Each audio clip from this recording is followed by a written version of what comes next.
은혜를 좀 나누고자 합니다. 원래는 3장 1절에서 11절까지 말씀을 우리가 상고해 보려고 하였으나 그 양이 조금 너무 많아서 오늘 급하게 3장 1절에서 3절의 말씀으로 축약하였습니다. 오늘 3장 1절에서 3절 말씀을 우리가 살펴보려고 하면 그 전의 말씀도 좀 이렇게 이해가 되어야 고린도후서에서 사도 바울이 고린도 교인들에게 하는 말들에 대해서 조금 이해가 되어야 아마 3장 1절과 3절의 말씀을 좀 이해하지 않을까 이렇게 생각합니다. 오늘의 제목은 그리스도의 편지입니다. 그리스도께서 쓰시는 편지가 우리가 되어야 한다는 그런 취지의 어떤 그런 말씀의 제목을 이제 삼았는데요. 사도 바울은 여러분 아시는 것처럼 베드로가 얘기하는 것처럼 이 정식 그 사도가 아니었습니다. 사도란 모름지기 어떤 사람입니까? 예수 그리스도와 함께 동행하는 사람들이었습니다. 어떻게 동행하는 사람들이었습니까? 예수님께서 세례 받으실 때 그때부터 시작해서 부르심을 받은 사람으로서 예수님께서 돌아가시고 또 부활하시고 나서 또 그 40일을 함께 예수님과 같이 살았던 그 사람들. 예수님의 사역의 시작과 또 죽으심과 부활과 또 부활 이후에 어떤 그 예수님의 행적과 그런 일 가운데 동참했던 사람들, 이 사람들을 사도라고 우리는 일반적으로 얘기합니다. 그런데 성경이 사도행전을 통하여서 인정하는 사도 둘이 더 추가가 되는데 그 사람은 여러분 아시는 것처럼 바나바와 바울입니다. 근데 이 사람들은 얼마나 초대 교회에서 정말 사도에 못지않게 그런 활동을 했느냐 하는 것을 우리가 생각해 보면 이 다른 사도들의 이야기는 사실 이 사도행전에 남아있는 것처럼 그렇게 크게 많이 남아있지는 않습니다. 물론 베드로 이야기 또 빌립 집사 이야기 이런 것들이 좀 남아있긴 합니다만 사도 베드로처럼 그렇게 활동을 하고 오랫동안 사도 바울이 활동했던 그런 이야기들이 사도행전처럼 그렇게 기록이 많이 남아있지는 않습니다. 그것은 사도들이 그렇게 많이 활동을 했는지 안 했는지 사실 우리가 초대교회 이야기는 알지 못하기 때문에 혹은 사도 바울과 달리 다른 사도들은 먼 곳 인도나 아무리 아프리카 쪽으로 아니면 아시아 쪽으로 움직이면서 그들이 이제 기록을 남겨주지 못하는 어떤 그런 사도로서의 행적이 있기 때문에 그렇지 않을까 생각은 하지만 어쨌든 사도 바울을 하나님께서 사도로 삼은 것은 기독교 세계에 있어서 굉장히 큰 유익이 있었습니다. 왜냐하면 구약 특별히 유대인들이 사실 잘 믿어야 이방인들이 잘 믿는 겁니다.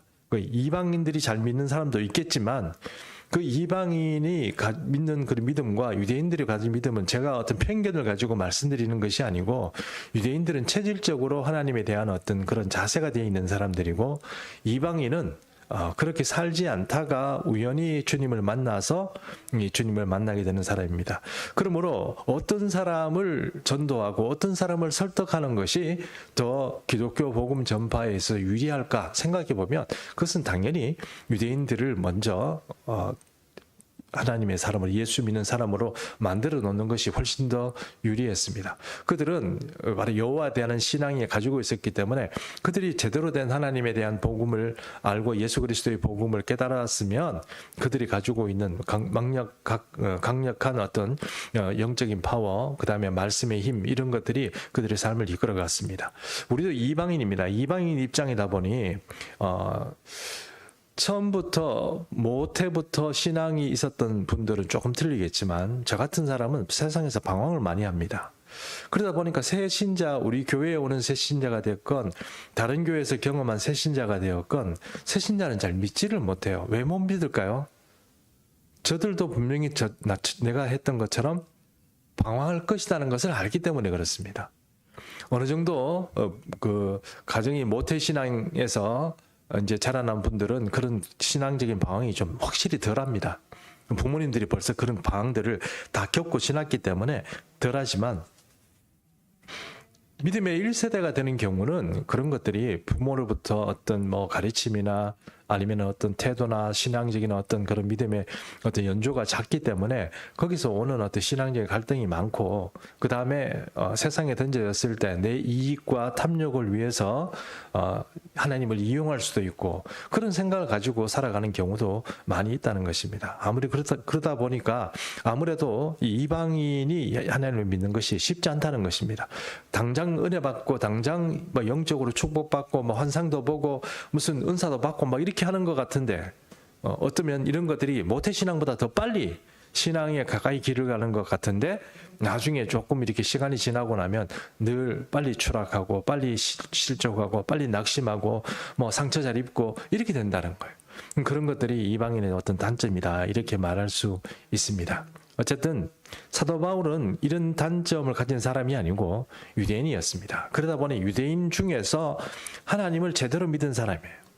그 유대인이라고 다 유대인이라고 얘기할 수는 없죠. 여러분, 베드로와 이 사도 바울을 구태여 비교할 수는 없지만, 베드로는 이 율법과 어떤 학문에 종사하던 사람이 아니었습니다.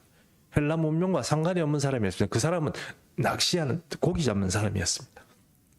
그러니 고기만 잘 잡으면 되는 거지, 그분에게 무슨 대단한 어떤 그런 학문이 필요하고 어떤 논조가 필요하고 어떤 논쟁을 할 수 있을 만한 어떤 학문적인 어떤 그런 캐퍼시티 자체, 능력 자체가 필요하지는 않을 거 아닙니까?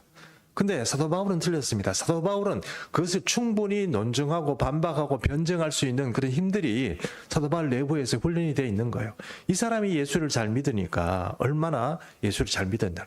근데 여러분, 이 사도 바울 다른 사도들은 여러분 아시는 것처럼 예수님과 같이 함께 했다는 그 캐릭터, 그 삶을 함께 했다는 이 스토리만을 가지고 있는 것만으로도 그 사람들의 힘입니다. 내가 봤다는데요. 내가 그 생명에 어떤 내 눈으로 봤고 내가 그걸 체험하고 내가 그 죽으시고 그 살아나신 것의 증인이다, 이렇게 말하는데 누가 거기다 대놓고 그것을 반박하고 네가 사도냐, 네가 그리스도의 사람이냐, 네가 그대로 그리스도의 일꾼이냐, 이렇게 얘기할 사람이 누가 있겠습니까? 근데 사도 바울은 틀리죠. 사도 바울은 못 봤습니다. 그 스토리, 그러니까 예수 그리스도께서 공생의 기간에 살아가는 그 동안에 사도 바울은 거기에 참여하지 않았습니다. 사도 바울은요, 예수님이 어떤 얘기하는지도 잘 몰랐고 관심도 없었겠지만, 또 죽으심도 그리고 부활도 전부 거짓말이고 날조인 줄 알았어요. 현대의 유대인들이 생각하는 것처럼 똑같이 사도 바울도 그렇게 생각했습니다. 근데 이 사도 바울이 여러분 아시는 것처럼 다메섹 도상에서 예수 믿는 사람을 잡아서 감옥에 넣으려고 가다가 사람들을 이제 그 예수님을 만나가지고 그때부터 변경된 거 아닙니까? 변경되고 나니까 완전히 사도 바울은 자기가 지금까지 알고 있었던 모든 성경적인 지식, 하나님에 대한 지식이 이게 진짜 그리스도와 연결된다는 것을 발견하는 순간 그는 바뀌었습니다. 그리고 사도 바울이 복음에 대한 이야기할 때, 예수 그리스도에 대해서 증거할 때 항상 따라 부르는 이야기가 선지자들을 통해서 확증한 것이라, 이런 일들이 계속 있다는 것입니다. 사도 바울의 생각에는 모든 성경의 선지자들이 이야기하는 것, 그리고 선지자라는 것은 우리가 생각하는 것처럼 모세는 선지자가 아니고 엘리야만 선지자다, 이런 뜻이 아니고 유대인들이 생각하는 선지자는 모세도 포함되는 것이고요, 아브라함도 포함되는 것이고 모든 믿음의 선각자들이 다 포함된 거예요. 그것이 선각자고 선지자입니다. 이런 선각자들을 통하여서 확정된 것이 그리스도고 확정된 것이 이 복음이다, 이런 얘기를 사도 바울은 하게 되는 것입니다. 그런데 이런 이야기를 하다 보니 결국 논쟁이 될 만한 사람은 누구이겠습니까? 누가 타깃이 되고 누가 앞에 나와서 얘기하는 사람이 됩니까? 사도 바울이 그런 사람이 됩니다. 아까 말씀드린 것처럼 다른 사도들은 복음 전파에 여념이 없습니다. 누구하고 논쟁 붙을 일도 없고, 유대인하고 유대인하고 어떤 시비를 붙을 일이 별로 없습니다. 그런 것을 대해서 특별히 복음에 대해서 어떤 간격을 두고 그들을 가르치고 이런 사람이라기보다는 그냥 복음 전파를 하는 분이고 역사를 일으키는 분이고 그런 분들이었기 때문에 사도 바울과는 좀 입장이 틀립니다. 그런 사도 바울은 자기가 바리새인입니다. 율법에 대해서 굉장히 목숨처럼 알고 있었던 사람인데, 이 율법이 밖에서 복음이라는 것을 깨닫고 나니까 자기가 알고 있던 유대 사람들, 그리고 율법을 가지고 구원이 있다고 믿고 지금까지 그것을 새로운 하나님의 의인 예수 그리스도가 나타났음에도 불구하고 여전히 옛것을 붙잡고 그것에서 구원을 찾으려고 하는 많은 자기 민족들, 그런 사람들, 그리고 자기가 사도라는 것 때문에 예수를 알게 됐지만 다른 방법으로 예수 그리스도를 전파하려고 했던 사람들, 예를 들어서 할례를 받아라, 안식일을 지켜라, 뭘 어떻게 해라, 뭐 어떻게 해라, 율법의 조례로 사람들을 묶으려 했던 그런 예수를 믿지만 유대인 중에 그런 사람이 있었고, 또 어떤 사람은 유대교 안에서도 상당한 사도 바울 못지않게 실력을 가지고 능력을 가지고 있었는데 그 사람들이 보기에 사도 바울이 뭔가 사도로서 결격사유가 있다는 겁니다. 야, 네 정도면 나도 사도다, 그 얘기예요. 너 정도면 나도 사도라고 해도 돼. 오히려 너보다는 내가 나은 거 아니냐? 그런 입장을 취하는 그런 유대인들이 많았다는 겁니다. 그런 사람들이 이 고린도 교회에 나타난 거예요. 고린도 교회에 특별히 먹으로, 여기 뭐 3절에 보면 먹으로 섰다 이런 말이 있지 않습니까? 돌비에 섰다 이런 말 하잖아요. 그 먹으로 섰다, 돌비에 섰다 그러니까 여러분 그게 무엇이라고 생각합니까? 율법이죠, 율법. 그렇죠? 율법이죠. 율법과 또 우리 하나님께서 주시는 어떤 그런 그리스도의 편지는 성령으로 쓰다고 그랬잖아요. 그 성령으로 쓴 것과 율법과의 어떤 대조를 통하여서 이 고린도후서 3장 3절에서는 이것들이 무엇이 나으냐 하는 것 얘기를 가지고 사도 바울은 이야기를 하는 것입니다. 자, 그래서 오늘 이 3장 3절의 이야기를 보면서 사도 바울은 자기를 두 가지로 설명하고 있다는 것을 좀 생각했으면 좋겠습니다. 그 첫 번째는 지금 3장은 얘기는 아니고 2장의 이야기인데요. 바로 그리스도의 향기입니다. 너희는 그리스도의 향기다 이렇게 말하잖아요. 그리스도의 향기라는 것이 어떤 의미입니까? 그리스도의 향기가 그 심지가 사람은 똑같은 사람인데 그리스도의 심지가 중국 분이 한번 오셨네. 심지가 있는 분이 갑자기 이런 말이 그 그리스도의 어떤 그 영적인 어떤 감화가 있고 영혼이 있고 그런 사람이 있는 사람이 풍기는 향기가 그리스도의 향기고 그렇지 않은 사람은 악취가 난다 그러십니다. 그래서 그 사도 바울은 자기가 댁에서 공동 번역으로 제가 한번 읽어드리겠습니다. 고린도후서 2장 14절에서 17절까지 제가 한번 읽어보겠습니다. 조금 길긴 한데요. 제가 한번 읽어보겠습니다. 공동 번역입니다. 3장이 아니고 2장에 있는 말씀입니다. 우리를 그리스도의 개선 행진에 언제나 끼워주시는 하나님께 감사드립니다. 이랬습니다. 얘기는 어떤 일입니다. 항상 우리가 그리스도의 개선 행진이라는 것은 우리가 결국은 종말에 승리할 것이다. 이런 것입니다. 여러분, 우리가 그리스도인으로 살아가면서 빠지지 않아야 될 것 있으면 이단에 빠지지 말아야 됩니다. 또 하나 있다 그러면 거짓된 교리나 진리 체계에 현혹되지 말아야 됩니다. 그러면 우리에게 주시는 하나님의 감동과 감화를 늘 잘 따라가다 보면 우리는 결국은 승리하게 되어 있습니다. 근데 이 사람 저 사람 뭐 이런 논리 저런 논리 인터넷만 하더라도 여러분 뭐 한 가지 성경 본문 가지고 얘기하는 그런 설교자들이 얼마나 많습니까? 뭐 솔깃하고 그럴듯한 이야기하는 분들도 굉장히 많이 있지 않습니까? 우리나라만 해도 뭐 얼마 전에 해도 데이비드 차 선교사 같은 분이 좀 사고를 쳤는데 이제 그분 같은 경우에도 얼마나 이상한 논리를 가지고 젊은 사람들을 많이 이렇게 끌었습니까? 배우고 똑똑한 애들이요. 그 선교사에 엄청 들어가서 그 젊음을 헌신하고 그 선교회를 위해서 하고 냈는데 나중에 보니까 그 수장이 이상한 짓을 해가지고 이 정말 좀 험한 거죠. 그러면 그 젊음을 희생하고 대학교 서울에서 그렇게 나름대로 똑똑하게 이렇게 뭐 열심히 하던 그 사람들이 젊은 친구들의 그 젊은 인생은 도대체 뭐 어디로 가야 되는 겁니까? 그렇죠? 개선행진곡 이것은 정말 중요합니다. 우리 신앙이 끝까지 주님 앞에 안착하고 주님께서 환영하시는 그것에 들어가야 됩니다. 잘못된 길을 가면 안 되는 거죠. 그런데 그 잘못된 길이라는 것이 어떤 거냐면 우리 심지가 병드는 거예요. 병이 들어가지고 향기가 나는데 좀 이상한 향기가 나는 거예요.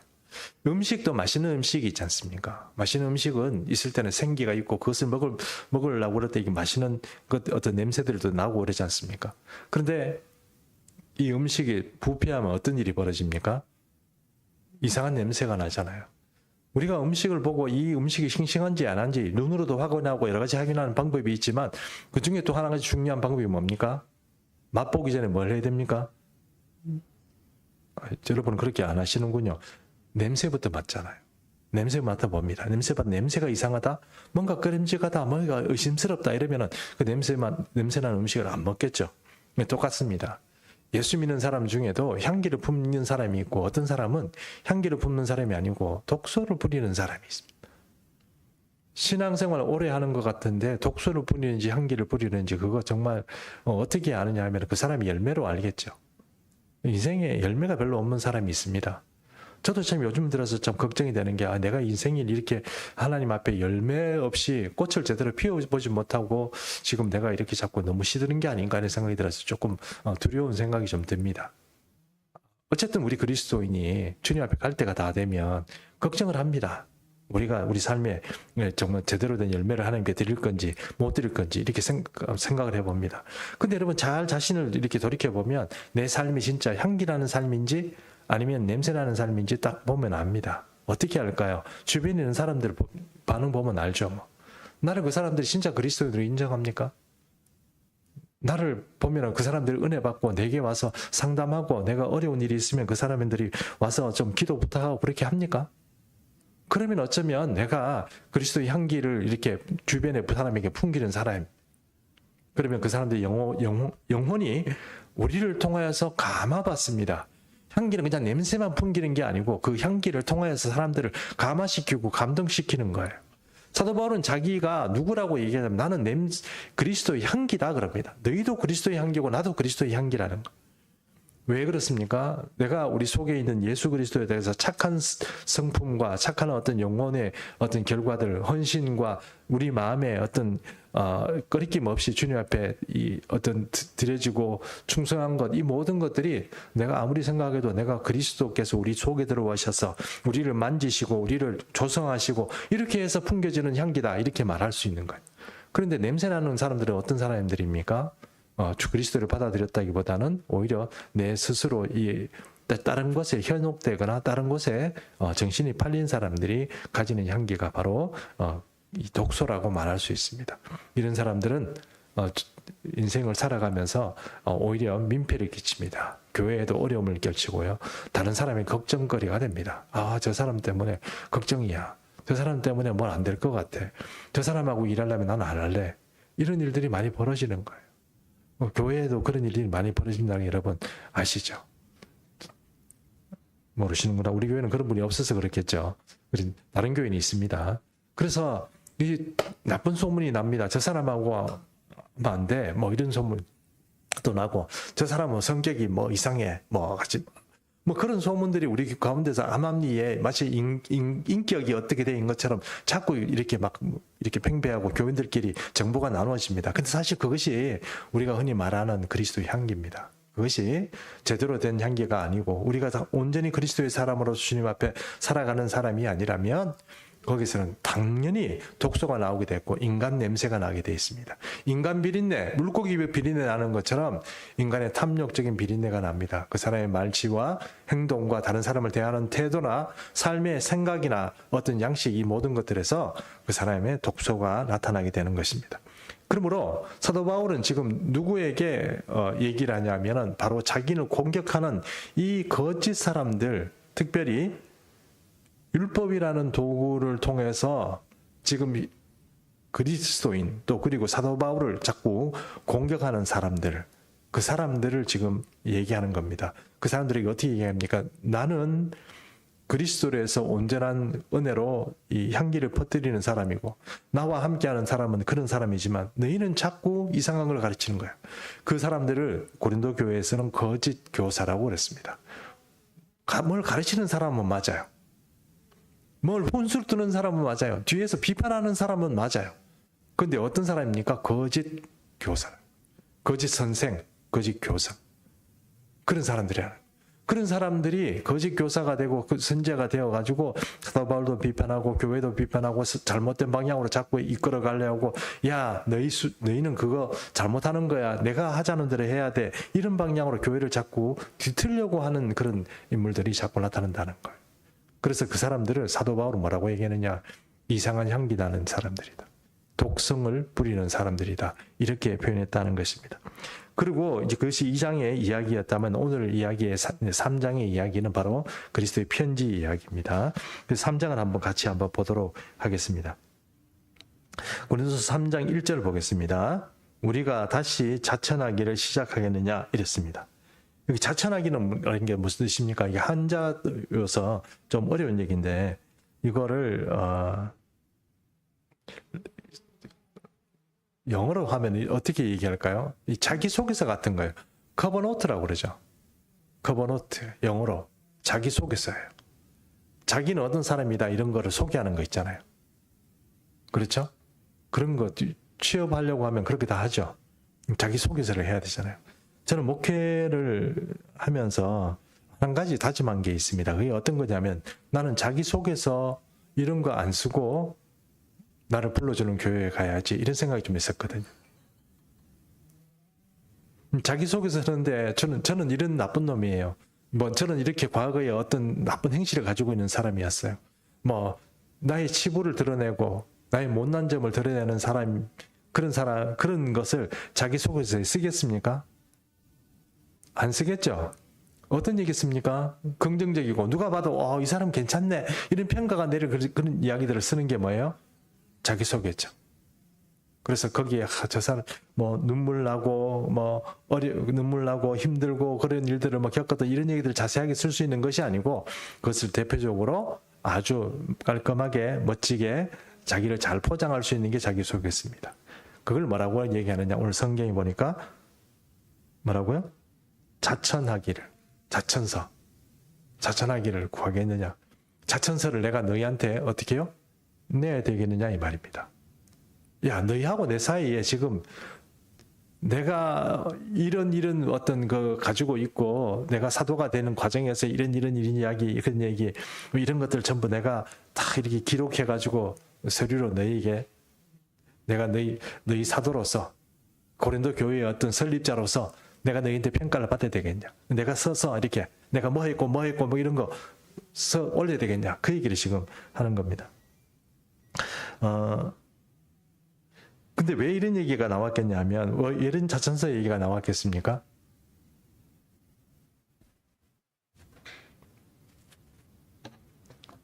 사도 바울을 공격하는 사람 중에 이런 자천서를 가지고 온 사람이 있겠죠. 고린도 교회에서 내가 고린도 교회를 담임 한번 해보겠다. 이해하시죠? 고린도 교회에서 내가 사역 한번 해보겠다. 사도 바울보다 내가 이런 면에서 낫다. 사도 바울을 나는 이런 교육 받았다. 나 이런 프로그램도 진행해봤고 뭘도 해봤고 어디서 뭐 해봤고 이런 것도 있다. 경력도 있다. 캐리어가 나는 상당하다. 사도 바울은 사실 별거 없잖아. 이렇게 자천하는 사람들이 있었겠죠. 그래가지고 그걸 교회에 가가지고 사도 바울보다 내가 더 뛰어났으니까 나를 어떤 교육자로 삼아달라 아니면 내 가르침을 받아라 이런 식으로 지금 어떤 얘기를 하는 사람이 나타났다는 거예요. 고린도 교회에 그렇다는 것. 항상 조금 이단적이고 이상한 좀 클레버하게 뭔가 이렇게 좀 신학적으로 이렇게 한 분들은 말하는 거 보면은 상당히 좀 그럴듯한 거 있지 않습니까? 그럴듯한 게 좀 있어요. 그런데 많이 속아가는 거예요. 예수 믿는 사람 중에도 그런 사람 많아요. 그런 사람들이 많이 속아가지고 예를 들어서 제7안식교회 같으면 성경이 분명히 안식일을 지키라고 그랬는데 너희는 왜 안 지키냐? 안식일을 지켜야지. 그래야 분명한 어떤 하나님의 백성이지. 너희처럼 주일 지키면 되겠냐? 이런 식으로 사람들을 현혹해가면 그런갑다 하고 어떻게 해요? 넘어가는 분들이 좀 있겠죠. 네, 좀 있겠죠. 있는 그런 분들이 이제 제7안식교로 가는 거 아니겠습니까? 그런 것처럼 사람들이 그럴듯하게 말하는 사람이 있다는 겁니다. 근데 그것도 자기가 자기를 자천하는 것. 내가 이런 커버노트 그러니까 자기소개서를 멋지게 해가지고 딱 교회에 제출하고 나를 좀 등용해라 이렇게 하는 사람들. 사도 바울은 보니까 나보다 캐리어가 좀 약해 뭐 이렇게 얘기하는 그런 사람들을 얘기를 지금 하고 있는 것입니다. 또 이력서 같은 거 있죠. 이력서 써보시죠. 네. 이력서 같은 거 써보면은 뭐 언제 뭘 졸업하고 말하면 이렇게 막 하잖아요. 사도 바울도 좋은 학교를 나왔습니다. 좋은 어떤 스쿨이라고 그러죠. 어떤 학파의 계파를 어떤 좋은 스승으로부터 훈련을 받은 사람입니다. 그러나 그 사람만 훌륭한 건 아니잖아요. 그죠? 사도 바울만 그 교육 받은 거 아니지 않습니까? 그렇죠? 사도 바울 나는 이런 교육도 받았다. 이래가지고 이력서를 들이미는 사람들이 있었다는 겁니다.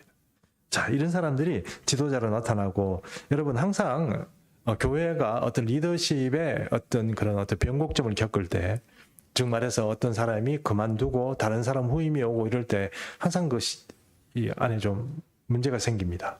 요즘은 조금 그래도 조금 이렇게 시스템이 좀 발달해가지고 장로님들이나 이런 당회나 준비하는 사람들이 좀 짜임새 있게 준비를 하지만 과거에 뭐 그런 게 있었겠습니까? 그러면 나는 너 교회가 일하고 싶다. 나는 이런 거 가지고 있어. 이런 실력이야. 이러면 그 중에 어떤 사람이 그 고린도 교회 멤버 중에 하나면 이 사람 추천한다. 내 사람이 입을겠다. 이렇게 되는 사람들이 있으면 추천서 많이 들어오고 이력서도 많이 들어오고 뭐 이제 복잡하고 이제 지금 시끄러운 겁니다. 자, 그런 이야기가 이제 1절의 이야기고요. 2절의 이야기 한번 보겠습니다.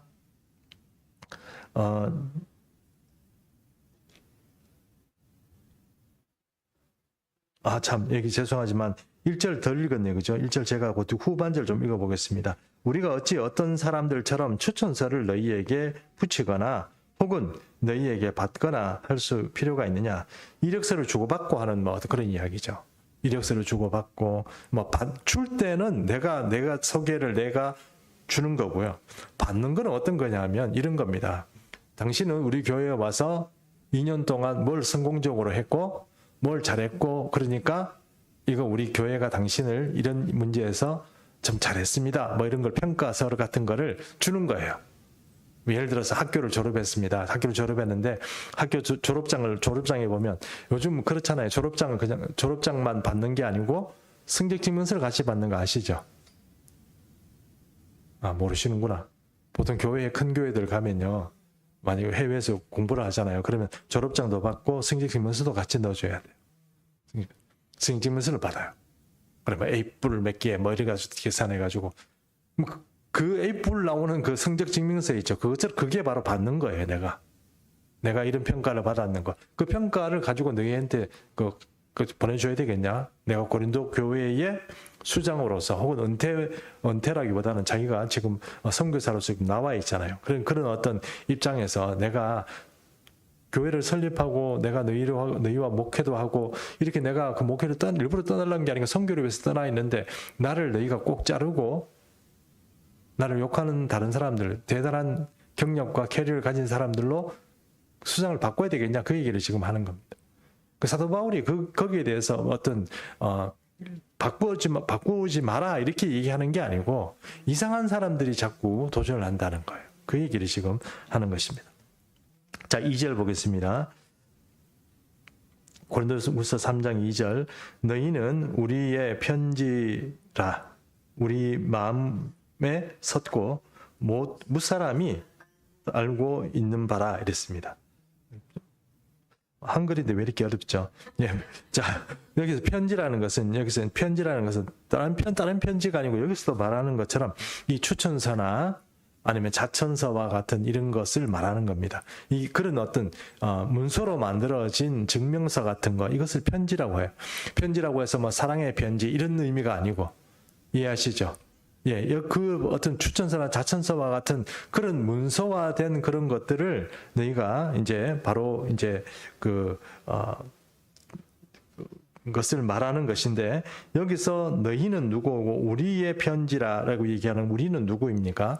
너희라는 것은 고린도 교회 교인들이 되겠죠. 그리고 또 여기서 우리의 편지라고 말하는 것은 어떤 의미의 우리의 편지라는 뜻입니까? 우리가 헌신하고 충성해서 우리가 헌신하고 충성해서 너희가 세움을 받았고 이 세움을 받았던 것이 바로 그리스도께서 인정해 주는 것이어서 결국은 그것이 우리에게 너희 자체가 증명서가 된다는 거예요. 너희 자체가 증명서가 되고, 이것은 3절의 말씀처럼 너희는 우리로 말미암아 나타난 그리스도의 편지인이라고 그랬습니다. 그리스도께서 너희를 통해서 우리를 보장해 주는 편지라는 거예요. 그 얘기는 뭡니까? 사도 바울과 그 일행이 고린도 교회에서 헌신하고 충성했다는 것이 그 결과가 바로 고린도 교인 너희다는 거예요. 너희가 바로 그리스도의 편지인데, 그 그리스도의 편지란 게 뭐냐? 너희라는 그 결과가 그리스도의 편지로서 나를 추천해 주는 거라는 거예요. 그 추천이 그리스도로부터 오는 추천인데, 그 이유가 무엇이냐? 고린도 교회에 너희를 세웠다는 것 자체, 너희를 바른 그리스도인으로 세웠다는 그 자체가 하나님께서 인정하시는, 예수께서 인정하시는 그런 추천서로서 내게 온다는 거예요. 그게 내 추천서다 하는 뜻입니다. 그래서 고린도 교회 교인들이 그렇게 세움을 받고 그렇게 하나님의 사람으로 살아가는 것 자체가 바로 나에게 추천서다. 다른 추천서가 막 필요하냐? 그 얘기입니다. 그래서 여기 3절의 말씀에 그대로 나와 있는 것처럼 오직 살아계신 하나님의 영으로 쓴 것이며 또 돌판에 쓴 것이 아니요 오직 육의 마음판에 쓴 것이라 이랬습니다. 자, 여기 제가 빠져먹였는데요. 먹으로 쓴 것도 아니고 돌판에 새긴 것도 아니라 그랬습니다. 이것은 아까 말씀드린 것처럼 어떤 의미가 있습니까? 이것은 바로 율법을 가지고 무기를 삼아서 자기를 자천하고 혹은 추천받아서 고린도 교회에 대시하는 사람들을 말합니다. 사도 바울이 고린도 교회를 지키려고 하는 것은 이상한 거짓 교사와 거짓 선동가들에게서 고린도 교인이 시달리지 않기 때문에 시달리지 않도록 하기 위해서 그렇게 하는 것입니다. 거짓 교사, 거짓 선동가라는 것은 오늘의 말로 하면 사실은 제가 묵상하다가 생각한 게 오늘의 말로 하면 삭군 목자입니다. 삭군 목자. 삭군 목자는 제가 목회자니까 잘 알잖아요. 삭군 목자는 어떤 목자인지 아십니까? 돈을 밝히는 사람, 먹을 걸 밝히는 사람, 또 교인들의 어떤 어려움, 어떤 삶을 통하여서 내가 윤택한 삶을 누리려고 하는 사람, 여러 가지 부류가 있겠지만 제가 생각하기에는 이 삭군 목자라는 것이 말씀을 함부로 하는 사람이 아닌가 이런 생각이 좀 들어요. 저도 왜 그런 생각이 드냐면 나도 자꾸 삭군되는 게 아닌가 하는 그런 위기의식을 가끔씩 느끼게 됩니다. 그 어떤 위기의식이냐. 주일 예배 드리고 새벽 기도 드리고 수요 예배 드리고 금요 심야 드리고 또 한 번씩 무슨 일이 있으면 또 이렇게 예배 잡고 말씀을 전하고 이렇게 하면서 그 전심으로 이 나에게 있어서 100% 적용된 말씀이냐, 나를 움직이는 말씀이냐, 이렇게 가만히 돌이켜 보면 나도 잘 못하면서 이렇게 하십시오, 기도하십시오, 하십시오 이렇게 말할 경우가 있을까요, 없을까요? 대답 좀 해보십시오. 있을까요, 없을까요? 예, 걱정하지 마십시오. 제가 대답을 있습니다 이렇게 말하는 답을 가지고 지금 대답을 기대하면서 제가 이런 말씀을 드리는 거 아니겠습니까? 있습니다. 사람이 살다 보면 앞에 나가서 이렇게 말씀 전하고 이런 사람들이 전부 다 충실한 어떤 말씀의 어떤 사역자가 되고 불같은 사역자가 되고 그렇게 될 것 같지만 사실 아닌 경우도 많이 있다는 것입니다. 제가 목사니까 잘 알잖아요. 제가 생각하기에 나는 그리스도의 사람으로 정말 하나님께 온전히 바쳐지고 하나님의 영문에 감동해서 말씀을 전파하고 이런 사람이 되었으면 좋겠는데 그렇지 않을 때가 많다는 거예요. 헐레벌떡 가지고 말씀 전하고 이렇게 그렇게 하는 경우가 많이 있다는 것입니다. 그러나 인간적으로 무슨 노력을 해서 그런 말씀을 잘 전해주고 이런 어떤 것들이 있다면 감사하겠지만 사실 이 목회라는 것은 또 생각해 보니까 영적인 어떤 감동과 감화 그리고 성령의 역사, 인도하심 이런 것들이 굉장히 중요합니다. 그것들이 먼저 돼야 방향성이 생기고 거기에 대해서 또 말씀을 전하고 그렇게 할 수 있는 것이 되거든요. 그러나 많은 경우 방단에서 말씀이 선포됨에도 불구하고 까막눈이고 봉사로서 그렇게 하는 경우도 많이 있다는 것입니다. 그것이 미안합니다. 죄송합니다.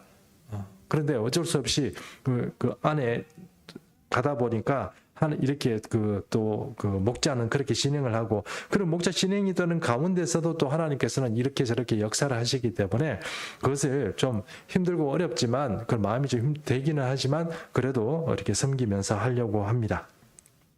그러나 어쨌든 거짓 교사가 되면 안 되겠다. 거짓 선동자가 되어서는 안 되겠다 하는 생각을 많이 해봅니다. 선동을 통해서 사람들의 마음을 얻고 뭔가 교회를 부흥시키고 그렇게 하더라도 나중에 보면 그것이 얼마 가지 않아서 다 드러나고 어떤 그런 체력이 다 고갈되고 영적인 어떤 은혜가 떨어지는 그런 어떤 교회도 많이 봤습니다.